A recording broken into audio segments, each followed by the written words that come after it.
दोस्तों, क्या ये जरूरी है कि किसी भी व्यक्ति के साथ अगर धोखाधड़ी हुई है और वो पुलिस स्टेशन जाए, अपने मामले को लेकर वो कंप्लेंट लिखवाना चाहता है, एफआईआर कटवाना चाहता है उस व्यक्ति के अगेंस्ट जिसने धोखाधड़ी की है, उसके साथ में पैसा उसका पूरा ठग लिया, झूठ बोलकर और धोखाधड़ी कर दी, तो क्या पुलिस आपकी कंप्लेंट लिखेगी? क्या पुलिस आपकी एफआईआर लिखेगी? दोस्तों, ऐसा बिल्कुल जरूरी नहीं। बेशक सुप्रीम कोर्ट की गाइडलाइंस हैं, सुप्रीम कोर्ट ने जजमेंट दिया ललिता कुमारी वाला, बट इसके बावजूद भी पुलिस आपकी एफआईआर लिखती नहीं है। वो क्यों नहीं लिखती है? वो पुख्ता सबूत मांगते हैं, और पुख्ता सबूत मांगते भी हैं तो कई बार ऐसा भी होता है कि जिसके अगेंस्ट आप एफआईआर कटवाने गए वो एक रसूखदार व्यक्ति था। 420 में एफआईआर कटवाना एक तरह से एक पूरी महाभारत हो जाती है किसी व्यक्ति के लिए, बट वो एफआईआर नहीं कटवाता और फिर जाना पड़ता है उसे कोर्ट का सहारा लेता है, 56(3) में जाता है, वकील साहब का सहारा लेकर फिर जाकर उसकी एफआईआर दर्ज होती है।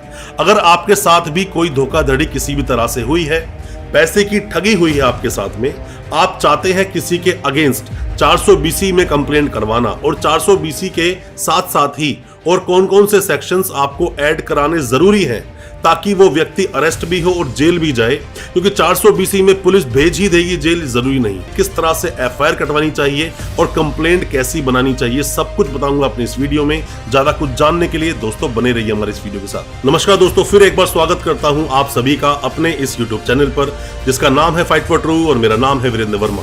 जैसा आप सभी जानते हैं, हम इसी तरह की लीगल अवेयरनेस की वीडियोस आपके लिए लेकर आते हैं और आपको बनाते हैं कानूनी जानकार। धोखाधड़ी किसी के भी साथ हुई, धोखाधड़ी बहुत तरह से हो सकती है। मान लीजिए कि आपने कुछ सामान खरीदने के लिए किसी को कोई पेमेंट की, उसने वो सामान आपको भेजा ही नहीं, पेमेंट भी अपने पास रख ली। या ऐसा भी हो सकता है उसने जो माल भेजा आपके पास वो माल ही गलत आया, आप जब पेमेंट मांगते हो तो पेमेंट वो वापस करता नहीं है। या दूसरे मामले को आप देखिए, किसी भी व्यक्ति ने किसी से भी पैसा लिया कि मैं आपको प्रॉपर्टी सेल करूंगा, पैसा ले लिया, पैसा लेने के बाद में उसने बेशक से एग्रीमेंट टू सेल तो कर लिया, बट आगे के अब वो पेपर्स नहीं कर रहा है, तो ऐसे मामले में भी धोखाधड़ी हो गई। या मान लीजिए कि किसी भी तरह से आपने किसी को ऑनलाइन पेमेंट कर दी, ऑनलाइन पेमेंट करने के बाद या तो आपको डिलीवरी नहीं मिली, और डिलीवरी आपको मिली भी तो वो सामान गलत था। धोखाधड़ी बहुत तरह से हो सकती है दोस्तों।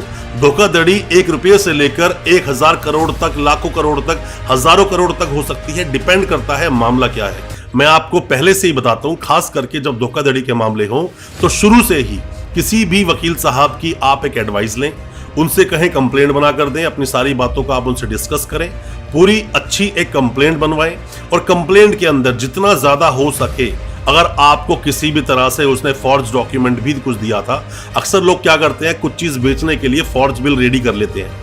या ऐसा भी देखा गया, किसी इंसान ने अपनी प्रॉपर्टी पर आपसे अगर कोई लोन लिया, पर्सनल लोन लिया, तो फर्जी तरह का कोई डॉक्यूमेंट रेडी कर लेता है। या ऐसा भी होता है, कई बार कोई चीज बेचने के लिए एक फर्जी सर्टिफिकेट रेडी कर दिया जाता है। ऐसे मामलों में 467, 468 भी पिक्चर में आता है, जिसमें कि लाइफ टाइम इम्प्रिजनमेंट का प्रावधान होता है। और अगर वही धोखाधड़ी आपके साथ अगर ऑनलाइन तरीके से हुई है तो वहां 66C और 66D भी आ जाता है, और 2 से ज्यादा लोग अगर उसके अंदर हैं, 2 या 2 से ज्यादा लोग अगर उस केस के अंदर इन्वॉल्व हैं, तो वहां 120B भी लगेगा। आपको करना क्या है, आप सिंपल पहले ये समझ लीजिए, आप गए पुलिस स्टेशन में कंप्लेंट कराने के लिए, पुलिस आपकी कंप्लेंट को एक्सेप्ट बिल्कुल नहीं करती, और ऐसा होता है, आपकी पुलिस कंप्लेंट एक्सेप्ट करेगी नहीं धोखाधड़ी में, आपको 156(3) का सहारा लेना ही होगा, आपको वकील साहब के पास जाना ही होगा। और अगर ऐसा है तो आप क्यों नहीं शुरू से ही एडवाइस ले लेते हैं, क्योंकि आपके वकील साहब आपको एक ऐसी बहुत जोरदार और बहुत स्ट्रांग एक कंप्लेंट बनाकर दे सकते हैं जिसमें एफआईआर दर्ज उस व्यक्ति के अगेंस्ट होगी ही होगी। और अगर पुलिस ने आपके बार बार कहने पर भी अगर एफआईआर दर्ज नहीं की है तो आपको सीधा कोर्ट का सहारा तो आपको लेना ही चाहिए।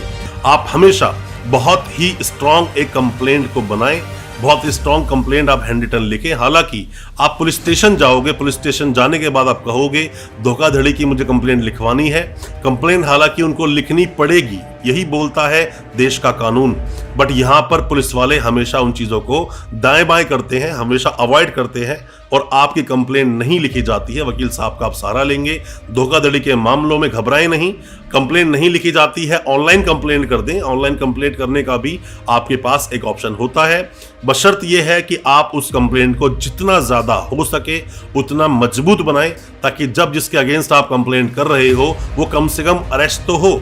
कहीं ऐसा ना हो कि 417 आईपीसी में उसको छोड़ दिया जाए। और अगर ऐसा आप करते हैं तो दोस्तों कंप्लेंट आपकी निराधार हो जाएगी, किसी काम की रहेगी नहीं। आप कोई भी किसी भी तरह की मदद चाहते हैं, हेल्प चाहते हैं, कुछ जानना चाहते हैं अपने केस के बारे में, आप कमेंट बॉक्स में अपना सवाल पूछें। और अपने केस के बारे में कोई डिस्कशन चाहते हैं, आप हमें व्हाट्सएप कर सकते हैं, हम आपको उसका रिप्लाई जरूर करेंगे। दोस्तों अच्छा लगा आज का वीडियो, हमारी वीडियो को ज्यादा से ज्यादा अपने दोस्तों, परिजन, परिवार में शेयर करें ताकि वो भी अपने आप कानूनी जानकार बना सके। और हमारे चैनल को अभी सब्सक्राइब करें, साथ में लगा बेल आइकन जरूर दबा दें ताकि इसी तरह की लीगल अवेयरनेस की वीडियोस हम आपके लेकर आ सकें सबसे पहले। बहुत बहुत शुक्रिया दोस्तों, धन्यवाद हमारे इस वीडियो के साथ बने रहने के लिए।